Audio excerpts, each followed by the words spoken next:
বন্ধুরা, এই মেয়েটি কি এমন গুনাহ করেছিল যার কারণে তার কবরে এমন শাস্তি হচ্ছে? এই মেয়েটির গুনাহ সম্পর্কে যখন গ্রামের মানুষ জানে তখন কেন বিশ্বাসই করতে পারেনি? কারণ এই মেয়েটি ছিল গ্রামের সবচেয়ে পরহেজগার একটা নারী। এত নেককার হওয়ার পরেও কি এমন গুনাহের কারণে তার এমন পরিণতি হলো তা জানতে হলে আমাদের এই ভিডিওটি শেষ পর্যন্ত দেখতে হবে। এই ভিডিওটি কেন দেখবেন জানেন? আমার আপনার সবার ঘরেই মা বোন আছে, না জানি এই গুনাহের কারণে তাদেরও এমন পরিণতি হয়। তাই আপনার দায়িত্ব এই ভিডিও দেখে শিক্ষা নিয়ে ঘরের নারীদের সতর্ক করা, যাতে তারা এমন গুনাহে লিপ্ত না হয়।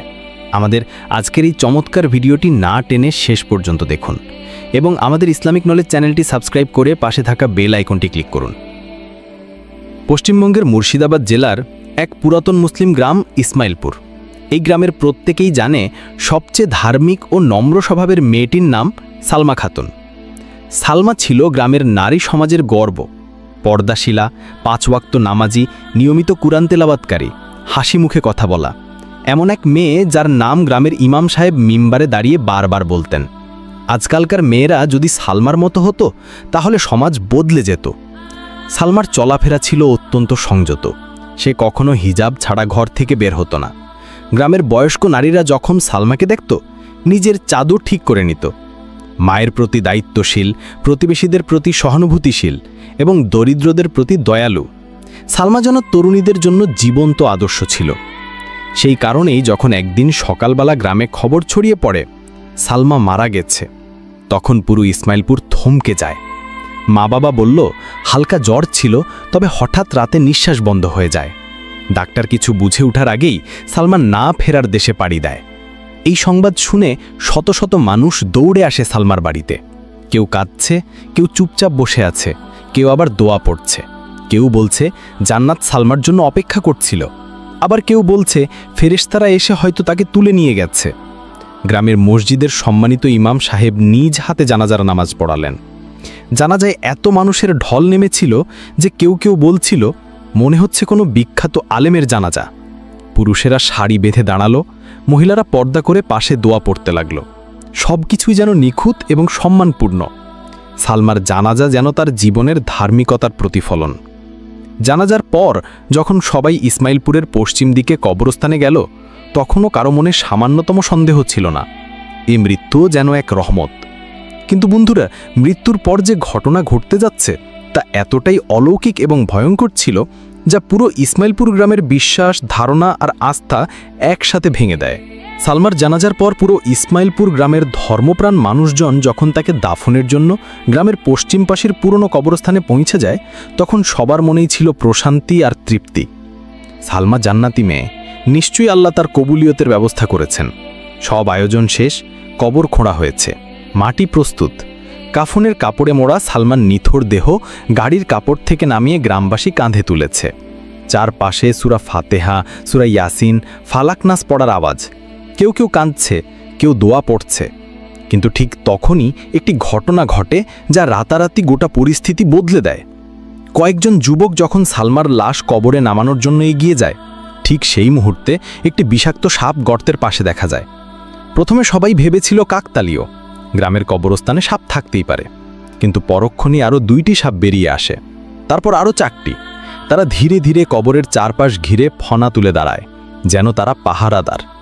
একজন যুবক ভয়ে চিৎকার করে ওঠে, আম্মা গো, সাপ, কবরে সাপ! লোকজন আতঙ্কে পিছিয়ে যায়। কেউ কেউ পাথর ছোড়ে, কেউ কাঠ নিয়ে এগিয়ে আসে, কিন্তু সাপগুলো এক ইঞ্চিও নড়ে না। অদ্ভুতভাবে তারা শুধু সালমার কবরের চারপাশে ঘোরাঘুরি করছে, অন্য কোথাও নয়।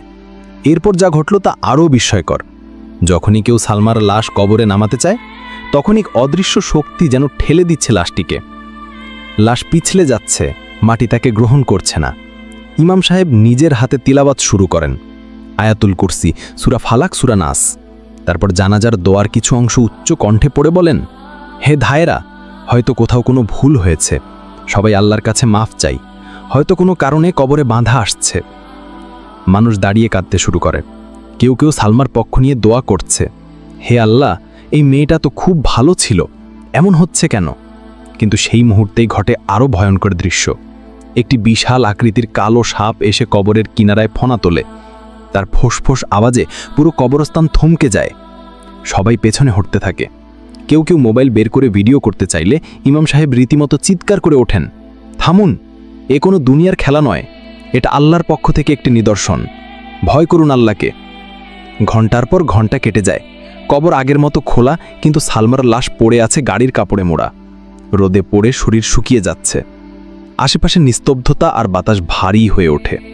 তবুও কেউ জানে না এই পর্দাশিলা ধার্মিক সালমার সঙ্গে এমন হচ্ছে কেন, কবর তাকে কেন গ্রহণ করছে না। এরই মধ্যে ইমাম সাহেব আবার তেলাওয়াত শুরু করেন।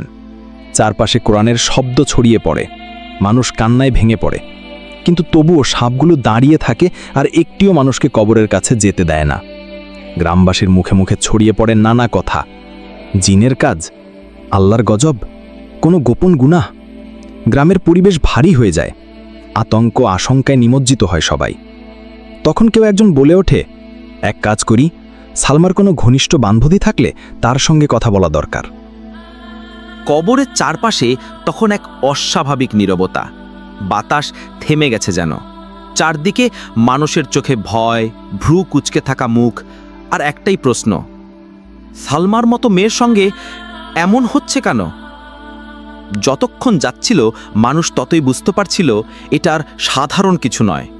সালমার মৃতদেহ কবরের পাশে পড়ে আছে, রোদের তাপে শরীর শুকিয়ে যাচ্ছে, আর কবরের চারপাশ ঘিরে আছে বিষাক্ত সাপের ফনা তোলা ভয়ঙ্কর পাহারা। ইমাম সাহেব তখন একটু পেছনে সরে এসে মাটিতে বসে পড়েন। তিনি হাত তুলে বলেন, হে আল্লাহ, যদি এটা তোমার গজব হয় আমাদের মাফ করে দাও, আর যদি কোনো গোপন গুনাহের কারণে এই শাস্তি হয়ে থাকে তবে সেই গুনাহের সত্য জানিয়ে দাও, যাতে আমরা শিক্ষা নিতে পারি। এই সময় এক গ্রামের মধ্যবয়সী ব্যক্তি দাঁড়িয়ে বলেন, আমার মনে হয় সালমার সবচেয়ে ঘনিষ্ঠ কেউ, যাকে সে তার মনের সব কথা বলতো, তাকে ডেকে আনা দরকার। হয়তো সে কিছু জানে, কিছু এমন যা আমরা জানি না। এই কথাটি যেন সবার হৃদয়ে ঢুকে যায়। তখন এক তরুণী বলে, হুজুর, আমি জানি সালমার সবচেয়ে ঘনিষ্ঠ বান্ধবী ছিল রাশিদা। তারা একসাথে মাদ্রাসায় পড়ত, একসাথে প্রোগ্রামে যেত, সবসময় একসঙ্গে থাকত। আরেকজন যোগ করল, আমি ওদের বাড়ির পাশেই থাকি, রাশিদা ছাড়া সালমার খুব বেশি কারো সঙ্গে মেলামেশা ছিল না। ইমাম সাহেব মুখ তুলে বলেন, তাহলে দেরি কিসের? রাশিদাকে ডেকে আনো। কিন্তু সবাই মনে রেখো, আমরা কারো সম্মানহানি করতে চাই না, আমরা শুধু সত্য জানতে চাই, যাতে এই অশান্তির অবসান হয়। চারজন যুবক দৌড়ে যায় রাশিদার বাড়ির দিকে, আর এদিকে কবরস্থানের নারীরা নিজেদের মধ্যে ফিসফিস করে বলছে, আল্লাহ না করুন, যদি সালমার গোপনে কোনো পাপ থেকে থাকে তাহলে আমাদের জন্য এটা কত বড় শিক্ষা হবে। এক মহিলা বললেন, আমরা তো ভাবতাম হিজাব পড়লেই সব ঠিক, কিন্তু এখন মনে হচ্ছে ভিতরে রিমানই আসল। প্রায় ২০ মিনিট পর রাশিদা কবরস্থানে এসে পৌঁছায়। তার চোখ লাল, মুখ ফ্যাকাশে, মনে হচ্ছে সে কোনো কিছু জানে কিন্তু বলার সাহস পাচ্ছে না। সবাই চুপ, পুরো কবরস্থান যেন নিঃশ্বাস আটকে রেখেছে। ইমাম সাহেব ধীরে ধীরে রাশিদার কাছে যান, তার পাশে বসে কোমল কণ্ঠে বলেন, মা, তুমি সালমার সবচেয়ে ঘনিষ্ঠ বান্ধবী ছিলে। আজ আল্লাহর কসম দিয়ে বলি, যদি তুমি কিছু জানো সত্যটা বলো, তা না হলে হয়তো আল্লাহর এই গজব আমাদের সবার জন্য বাড়বে। রাশিদা থমকে যায়, তার চোখে পানি, ঠোঁট কাঁপছে, সে মাথা নিচু করে থাকে কিছুক্ষণ, তারপর ফিস ফিস করে বলে, হুজুর, আমি যা বলবো তা শুনে সবাই কষ্ট পাবে, কিন্তু আমি চুপ থাকলে সালমা মুক্তি পাবে না। আমি বলবো সব কিছু। এই মুহূর্তে কবরস্থানে যেন অদৃশ্য এক ভার নেমে আসে। সবাই চুপচাপ দাঁড়িয়ে থাকে, কেবল রাশিদার মুখের দিকে তাকিয়ে। রাশিদা ধীরে ধীরে বলতে শুরু করে, সালমা ছিল খুব ভালো, নামাজ পড়তো, কোরআন পড়তো, কিন্তু ওর একটা দিক ছিল যা কেউ জানতো না। ও ঘরে খুব পর্দাশীলা ছিল, কিন্তু বাইরে। এই কথাটা এখানেই থেমে যায়, কান্নার ঝাপটায়। ইমাম সাহেব আবার বলেন, মা, সাহস করো, সত্য বলো। আজকের এই মুহূর্তে সালমার আত্মার মুক্তির জন্য এই সত্য জানা জরুরি। রাশিদার চোখ মুছে আবার বলতে শুরু করে, সালমা বাইরে গেলে অনেক সময় ছেলেদের সঙ্গে অকারণে গল্প করত, মার্কেটে গেলে দোকানদারদের সাথে হেসে হেসে কথা বলতো, এমনকি মাদ্রাসার অনুষ্ঠানে ছেলেদের সাথে বেশি মেলামেশা করত। আমি একবার বলেছিলাম, তুমি তো হিজাব করো, তুমি এটা করো কেন? ও বলেছিল, আরে রাশিদা, জীবন তো উপভোগ করতে হয়, মজা না করলে কিসের জীবন? এবার কবরস্থানে মানুষের মধ্যে ফিসফাস শুরু হয়। নারীরা মুখে হাত দিয়ে বসে পড়ে, পুরুষরা মাথা নিচু করে। কষ্ট, বিস্ময় আর আফসোসের এক ভয়ঙ্কর মিশ্রণ অনুভূতি ছড়িয়ে পড়ে। রাশিদা বলতে থাকে, আমি বহুবার তাকে বলেছি যে এটা হারাম, কিন্তু সে বলতো, হারাম কিছু করছি না তো, শুধু কথা বলছি। আমি রাতে তাকে একাধিকবার ফোনে ছেলেদের সঙ্গে কথা বলতে দেখেছি, ভিডিও কল, মেসেজ সবই চলতো গোপনে। মা বাবা কিচ্ছু টেরই পেত না, সব কিছু বাইরে থেকে ঠিকঠাক মনে হতো, কিন্তু ভেতরে। তার কথা শেষ হতেই ইমাম সাহেব চোখ বন্ধ করে বলে ওঠেন, আল্লাহু আকবার। তাহলে এই মেয়েটির বাহ্যিক আমলের আড়ালে লুকিয়েছিল গোপন গুনাহা, আর সেই জন্যই আজ কবর তাকে গ্রহণ করছে না। এবার ইসমাইলপুর গ্রামের মানুষ ধীরে ধীরে বোঝে, কবরের এই অলৌকিক বাধার পেছনে যে রহস্য ছিল, তা সালমার গোপন জীবনের পাপ। রাশিদার মুখে সালমার গোপন জীবনের কথাগুলো শুনে কবরস্থানে নেমে আসে গভীর নিস্তব্ধতা, যেন গাছের পাতাও থেমে গেছে নড়া। বাতাস থেমে দাঁড়িয়ে আছে শ্রোতার মতো। সবার চোখ ফ্যাল করে তাকিয়ে আছে রাশিদার দিকে, আর মনের ভেতর ঝড় বইছে। আমরা কি সত্যিই এক মিথ্যার মুখোশ পরা মেয়েকে জানাজা পড়িয়ে কবরে নিতে যাচ্ছিলাম? ইমাম সাহেব সেই নীরবতা ভেঙে দাঁড়ালেন। তার চোখে পানি, কণ্ঠ কাঁপছে, তবুও তিনি বললেন, ভাইয়েরা, বোনেরা, এই ঘটনাটি আল্লাহর পক্ষ থেকে আমাদের জন্য এক বিরাট শিক্ষা। আমরা তো সালমাকে দেখেছি বাহ্যিকভাবে, হিজাব, নামাজ, তেলাওয়াত, কিন্তু আজ জানলাম তার অন্তরে ছিল ফিতনা, রিয়া আর গোপন গুনাহ। তার চোখে সরাসরি তাকিয়ে থাকা এক বৃদ্ধা কেঁপে কেঁপে বললেন, হুজুর, আমি সালমাকে আমার নিজের মেয়ের মতো ভালোবাসতাম। আমি তাকে দেখে নিজের নাতনিদের হিজাব শিখাতাম। আজ মনে হচ্ছে আমি কত বড় ভুল করেছি। এই কথা শুনে কান্নার ঢেউ ছড়িয়ে পড়ে চারপাশে। কবরস্থানের এক কোণ থেকে এক তরুণী মোবাইল বের করে মাটিতে ছুঁড়ে ফেলে দেয়। সে চিৎকার করে উঠে, আমি রাতে কার কার সঙ্গে মেসেজ করি আমি জানি, আজ থেকে সব বন্ধ। আমি আর হালকা মনে ফ্রিমিক্সিং করব না, হিজাব পরব আল্লাহর ভয়ে, লোক দেখানোর জন্য না। এক বয়স্ক মহিলা কাঁদতে কাঁদতে মাথা নিচু করে বলেন, আমি নিজে নামাজি না, কিন্তু সালমার জন্য গর্ব করতাম, অথচ সে গোপনে এত কিছু করত, আমি জানতামই না। ইমাম সাহেব কোরআন থেকে আয়াত উদ্ধৃত করেন, তারা নামাজ পড়ে কিন্তু লোক দেখানোর জন্য, আর তারা সাহায্য করতেও বিমুখ। সূরা মাউন। তারপর তিনি বলেন, রিয়া অর্থাৎ লোক দেখানোর জন্য ইবাদত আল্লাহর কাছে সবচেয়ে ঘৃণিত। রাসূল সাল্লাল্লাহু আলাইহি ওয়াসাল্লাম বলেছেন, আমি আমার উম্মতের উপর সবচেয়ে বেশি যে বিষয় নিয়ে ভয় করি তা হলো লোক দেখানো আমল। এই কথা শুনে গ্রামের মানুষ মাথা নিচু করে থাকে। নারীরা নিজেদের চাদরে মুখ ঢেকে ফুপিয়ে কাঁদছে, পুরুষরা চোখ মুছছে নিঃশব্দে। তখন এক যুবক দাঁড়িয়ে বলেন, হুজুর, এখন আমরা কি করব? সালমার কবর তো এখনো শূন্য, সাপ এখনো আশেপাশে ঘুরছে, লাশ পড়ে আছে সূর্যের নিচে। আমাদের কি উচিত হবে না আল্লাহর কাছে তওবা করা? ইমাম সাহেব বলেন, তওবা ছাড়া মুক্তি নেই। সালমার এই শাস্তির ঘটনা কেবল তার একার জন্য না, এটি আমাদের জন্য আয়না, যাতে আমরা নিজেদের দেখতে পারি। আসুন সবাই একসাথে আল্লাহর দরবারে ফিরে যাই। তার আহ্বানে সাড়া দিয়ে ছোট বড়, নারী পুরুষ সবাই দাঁড়িয়ে যায়। ইমাম সাহেব বলেন, যে মোবাইলে গুনাহ করেছি আজ থেকে দূরে থাকি, যে চোখে হারাম দেখেছি সেই চোখ নামিয়ে রাখি, যে জিহ্বা গীবত করেছে তাকে সংযত করি। হে আল্লাহ, গোপনে যা করেছি তুমি জানো, আমাদের গোপন গুনাহগুলো তুমি মাফ করে দাও, আমাদের অন্তরকে খাঁটি তাকওয়া দাও। এই দোয়া ছিল কেবল মুখের কথা নয়, এই দোয়াই ছিল হৃদয়ের রক্ত, কান্না আর অনুশোচনার পানি। আর তখনই কিছু অলৌকিক পরিবর্তনের সূচনা হয়। গল্পের পঞ্চম অংশ। ইমাম সাহেবের কান্না ভেজা দোয়া চলাকালীন পুরো ইসমাইলপুর কবরস্থানে এক হৃদয়বিদারক পরিবেশ বিরাজ করছিল। শত শত মানুষ চোখে অশ্রু, কণ্ঠে ভাঙা দোয়া নিয়ে হাত তুলে প্রার্থনা করছিল। সালমার লাশ তখনও কবরে নামানো যায়নি। সূর্যের তাপে কাফনের কাপড় শুকিয়ে গেছে, গায়ের রং বিবর্ণ হতে শুরু করেছে। এমন সময় যখন ইমাম সাহেব আমিন বলে দোয়া শেষ করেন, তখনই এক আশ্চর্য ঘটনা ঘটল।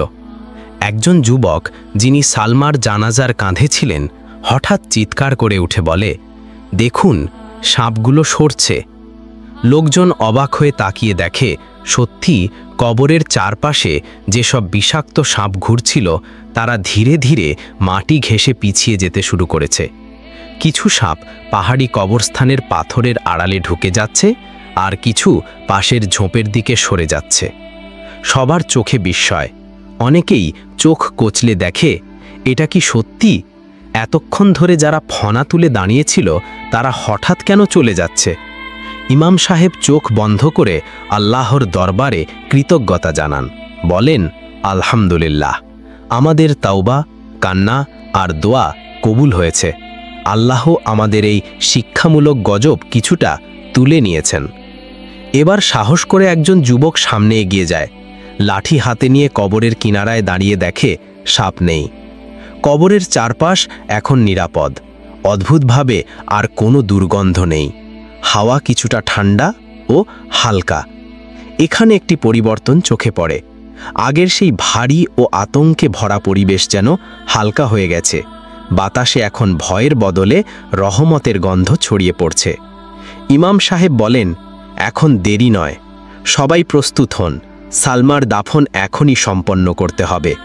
লোকজন লাশগাড়ির দিকে এগিয়ে যায়, কেউ খালি হাতে, কেউ দোয়া পড়তে পড়তে। এবার আর শরীর পিছলে যায় না। কবরের মাটি আর ঠেলে ফেলে না লাশকে। চারজন যুবক সম্মানের সাথে সালমার লাশ কবরে নামিয়ে রাখে। কবরের পাশে দাঁড়িয়ে থাকা শত শত মানুষ সেদিকে তাকিয়ে ফুঁপিয়ে কাঁদছে। কেউ কেউ কপাল ঠেকিয়ে দোয়া করছে, হে আল্লাহ, যেভাবে তুমি রহম করেছ পুরোপুরি করো। সালমাকে তুমি ক্ষমা করো, আমাদের সবাইকে মাফ করে দাও। দাফন শেষে কবর চাপা দেওয়া হয়। প্রতিটি মুঠো মাটির সাথে যেন এক একটি অনুশোচনা অশ্রু মিশে যায়। আর তখনই ইমাম সাহেব আবার দাঁড়ান আর কবরের পাশে চুপ করে থাকা মানুষদের দিকে তাকিয়ে উচ্চ স্বরে বলেন, ভাইরা, বোনেরা, তোমরা আজ এক অলৌকিক সত্য দেখেছ।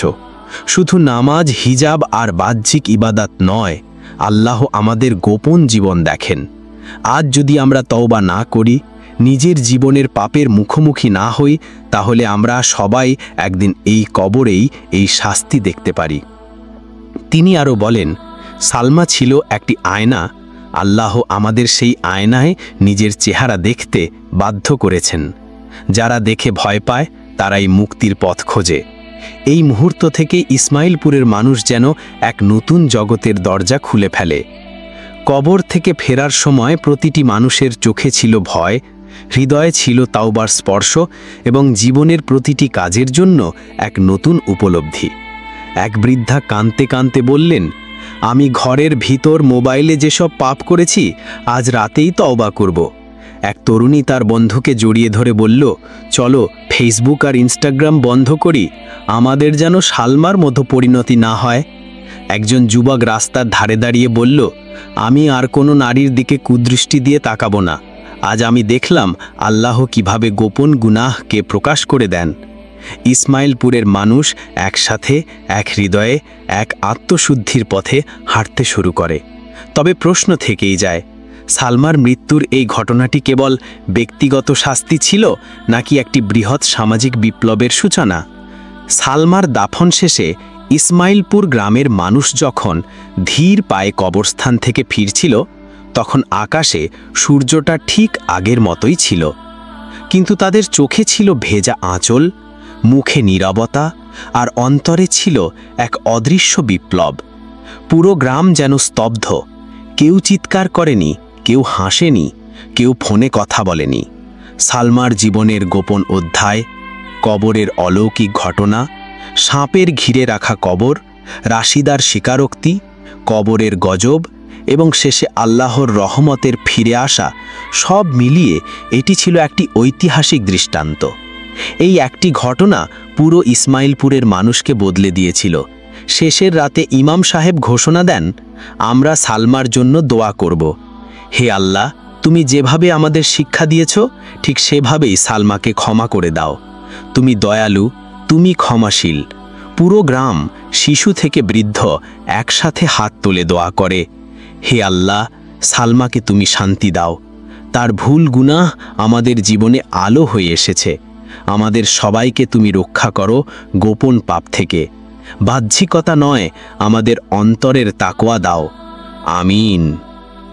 এইভাবেই একটি মৃত মেয়ের কবরস্থানে ঘটানো আল্লাহর নিদর্শন একটি গোটা সমাজকে বদলে দিয়েছিল।